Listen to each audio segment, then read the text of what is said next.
Towards the end of 2021, Microsoft added 76 more games to their backwards compatibility library. Amongst the list of titles, Max Payne 1 and 2 made my gamer ears perk up. Reason being, I've only played Max Payne 3. I remember thinking it's a good game and also being somewhat revolutionary, introducing a system where the enemies fall pretty realistically to how they get hit by bullets. I enjoyed it so much, it left me with 2 giant FOMO holes in the form of Max Payne 1 and 2. I mean, they made a movie out of it, so they gotta be good, right? It wasn't until 10 years later I got around to it thanks to this update. I guess what I expected, thanks to how broken Max Payne is in 3, that something traumatic happened to him and that he's been through some shit. I also heard about some infuriating dark level that demanded professional level platforming skills. Other than that, I'm going in blind. So let's go.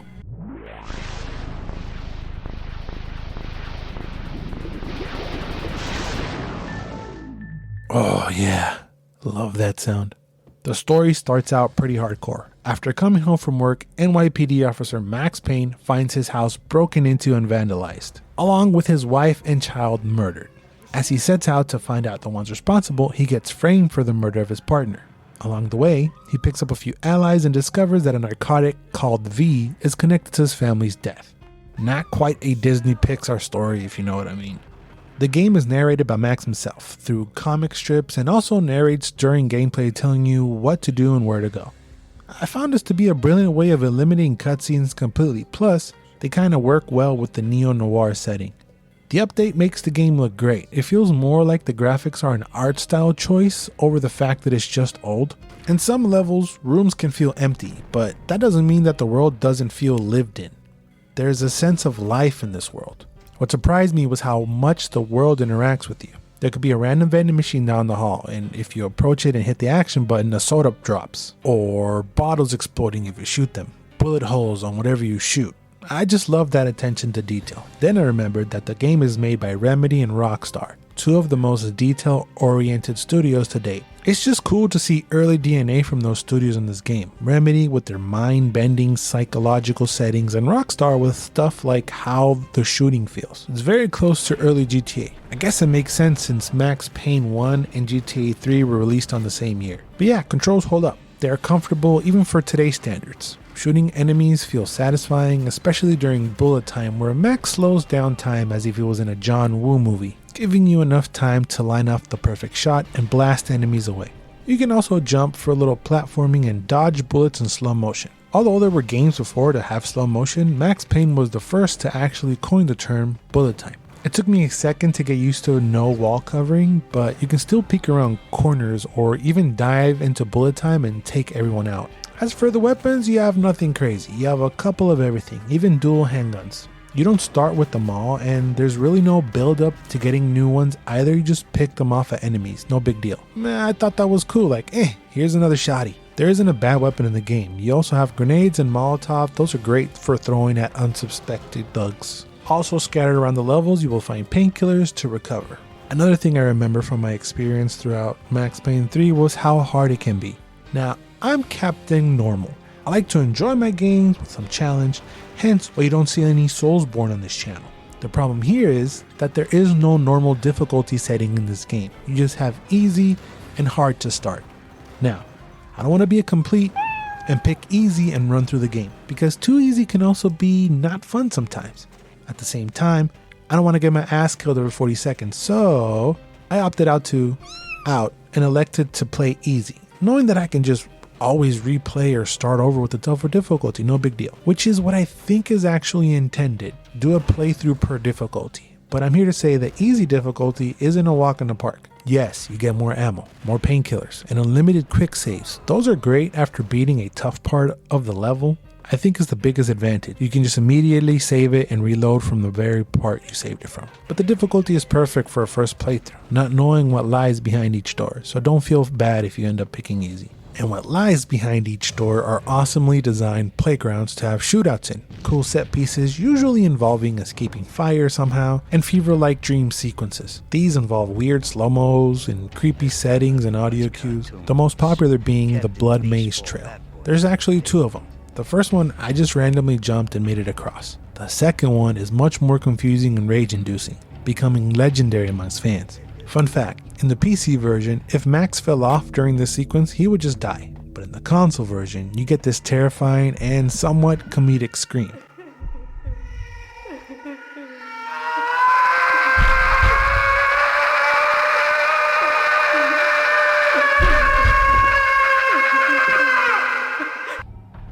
Did I shit my pants the first time I heard it? Yeah, what of it? It came out of nowhere, it scared me.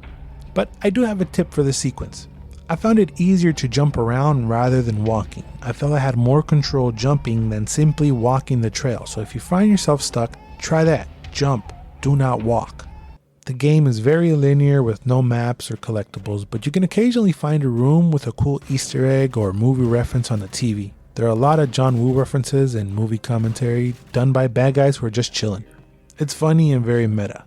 The voiceover on some enemies is super campy and over the top with heavy cartoony accents, but even with that delivery, the dialogue hits. Sound design is good, gunshots have weight to them, and his footsteps on the different types of floor is great too. Again, the attention to detail.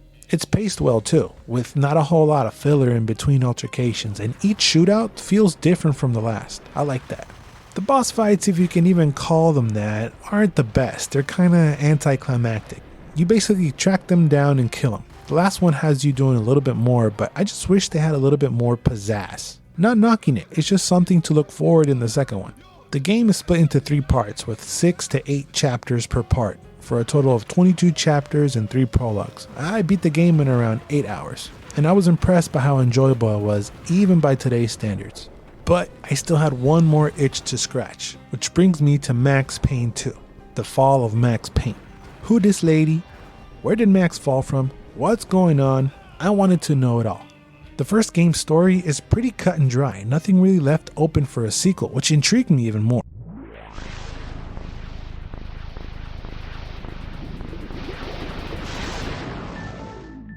Oh, nice.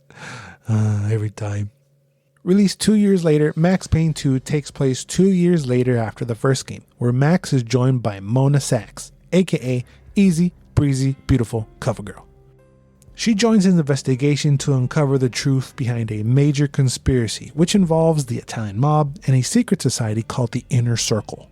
We get a cool story recap from the first one through comic strips, and we're off. The graphical jump in 2 years is visible, having much more detail, and it's just a tad better overall.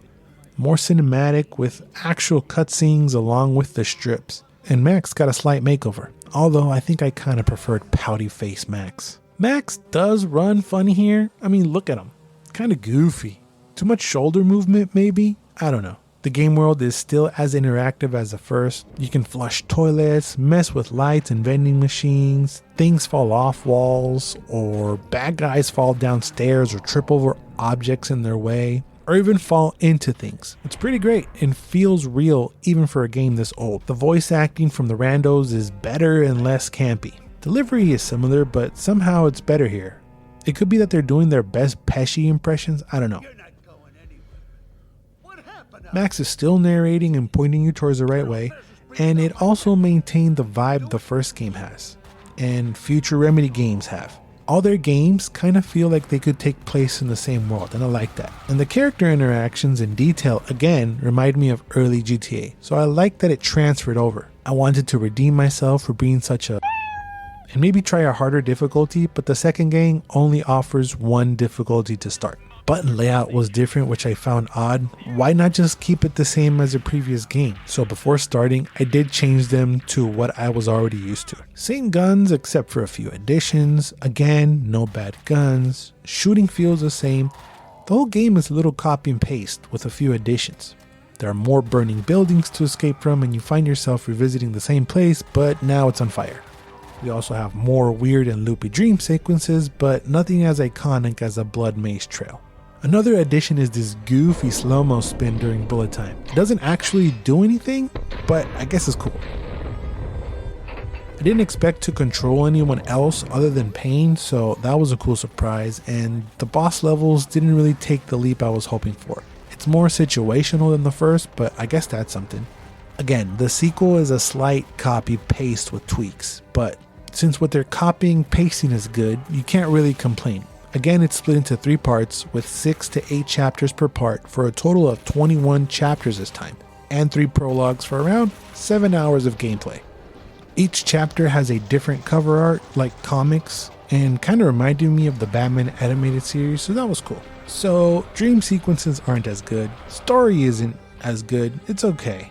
I think I liked the first game way better, but that doesn't mean that the second one is bad by any means. Always the unknown of the first is better than the copy plus a slight change of the second, because we've seen it already. It's still fun though, to bullet time around, killing enemies and uncovering secrets. The games are good enough for me to want to play the remakes Remedy is doing, even after I just played these. What I'm trying to say is, don't wait for Remedy's remakes to experience Max Payne for the first time. This update helps you experience Max Payne 1 and 2 beautifully even for today. It's more about the experience rather than 8K graphics, and Max Payne offers one hell of a trippy ride. But let me know what you think. Have you played Max Payne? Did you do it back then? Are you going to? Do you still dream of that blood mace scream?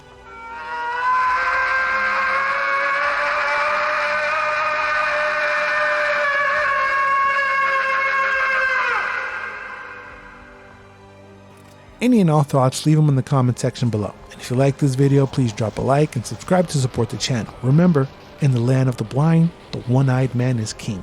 And always and forever, you do you.